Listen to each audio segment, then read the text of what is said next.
सुद्धा मुंबईला जाते. तुम्ही नाही, मी. तुम्ही तिघांनी इथेच थांबायचे.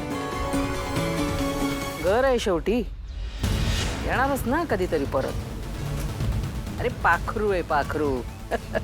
बाहेर कितीही घिरट्या घातल्या ना तरी शेवटी घराकडे यावं लागणारच. आणि एकदा का घराकडे आलं का आपण काय करायचंय?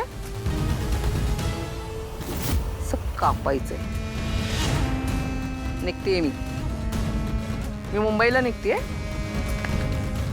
ये इथे नाही लावायचे पिशण्यासाठी, कळलं ना?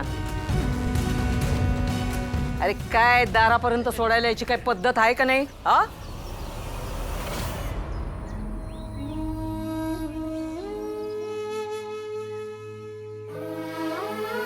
तरू काकी, बड्डे तू आला. ते माणसं म्हणत होती घरचं आलं. तुम्ही बरं आहे ना? तुम्हाला काय झालं नाही ना? अहो पण झालं कसं काय? कुणी मुद्दाम केलं का?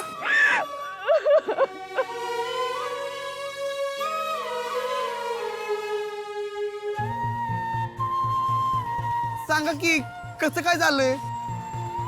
जाऊ दे रे. अहो जाऊ दे काय काकी, मला एकदा कळवशील का नाही? अरे तुला किती फोन करत होते, तुझं फोनच लागत नव्हतं. मी नेमका कामानिमित्त बाहेर गेलतो. काम झालं की लगेच परत आलोय बघा काकी. बड्ड्या, मला एकच काळजी वाटते. माझ्या कमळीला काही झालं नसेल ना? ती ठीक असेल ना? तर तिला काय होणार आहे? आणि तिला कोणाची भीती? मस्त मजेत आहे आपली कमळी. माझं बोलणं झालंय तिच्या संग. तिला खरं तर तुमच्या संग आणि आबांसंग बोलायचं होतं. मला काय बोलू काहीच नाही कळालं. कशी तर वेळ मारून नेली. पण तुम्हाला एक आनंदाची बातमी सांगायची. आपल्या कमळीच्या कॉलेजात कबड्डीची स्पर्धा होती. आपली कमळी जिंकली. हा, हेच तुम्हाला सांगायचं होतं, पण मी नेमका तालुक्याला. काकी, तुम्ही घराचं काय करणार आहे आता? मला तर काय बी कळणं झालंय रे बंड्या. पण तू एक गोष्ट ध्यानात ठेव, यातलं काय बी कमळीला कळता कामा नये. शपथ आहे तुला माझी. काकी, घराचं काय करायचं बघू आपण परत.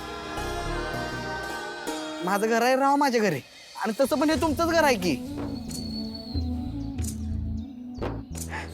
तुझे कसे आभार मानू रे बाळा. काकी, मी आणि निंगी आई विना पोरकी होतो तेव्हा तुम्ही आम्हाला आधार दिला.